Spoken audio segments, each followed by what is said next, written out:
Okay, once we are done, we'll send the water to the third stage. Okay, that is your ultraviolet disinfection. So UV light, the natural source is from the sun, correct? Over here, okay, for the ultraviolet, right? Okay, later we will see the ultraviolet unit.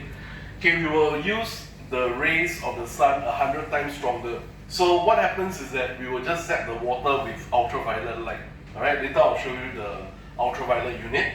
Okay, for that stage itself is a very quick process. So the water enters a tube, it runs through, less than 1 second exposure to ultraviolet light. Right, it will kill everything else inside the water. Okay, so once that is done, okay, you notice this thing called water conditioning. Okay, the reason why is that we do conditioning on the water, okay, is because after all the processes, okay, the water turns slightly acidic. Okay, but it's what we can do. The conditioning of the water, we will add in sodium hydroxide to the water, neutralize the water, we bring the pH level of the water back up to 7, okay, and then your water is complete. So for storage and for usage, okay, currently now, okay, when we want to use the water, okay, we don't pump the water directly into our water system. Okay, so currently now we use a very small percentage, but we will add it to our reservoir first. And then we blend it with the reservoir water. Then we will send it to water treatment, add the minerals, and then it goes into our water system. But it's a very, very small percentage. Okay? So mainly now we use it more for industrial uses. So like wafer fabrication company, electronic companies, company that need water to make material, they will buy new water. Okay, because why? It's pure water. They would require very high-grade quality water to do production of material. Okay, so and one good thing is that before having new water, okay, they had to clean the water themselves. So they were using the normal pipe PUB water. So when it comes to their company or their factories, right, they will still have to clean the water because the water is still not as high grade as they need it to be. But with new water, they are able to have it and use it directly. They don't need to clean the water again. Alright, and also it's pumped directly to their factories. And another thing, it's priced lower than our normal pipe water. Okay, so currently now for new water, we use very little percentage for drinking.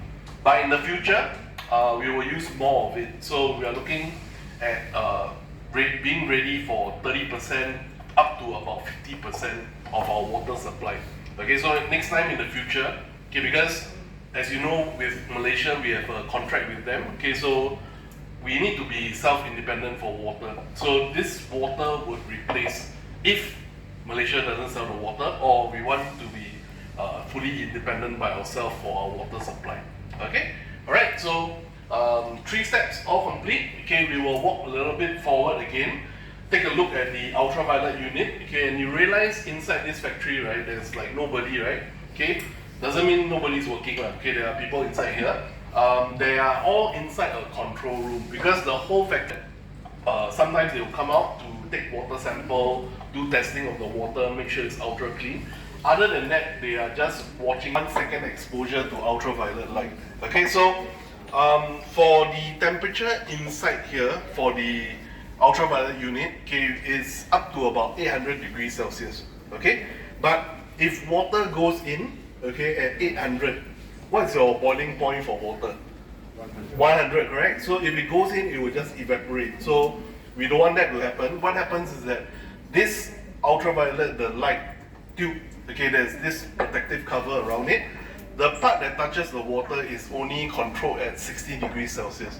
Alright? But overall temperature 800, but the part that touches the water 60 degrees. So your water doesn't evaporate. It will just be zapped by the ultraviolet light. It runs through and then it goes out that way. So it's just a 1 second exposure. Once the water is complete, ready to use, we'll store the water and then we'll use it as and when we need it. Okay, so for the water, for the industries and even for our consumption, it's the same new water.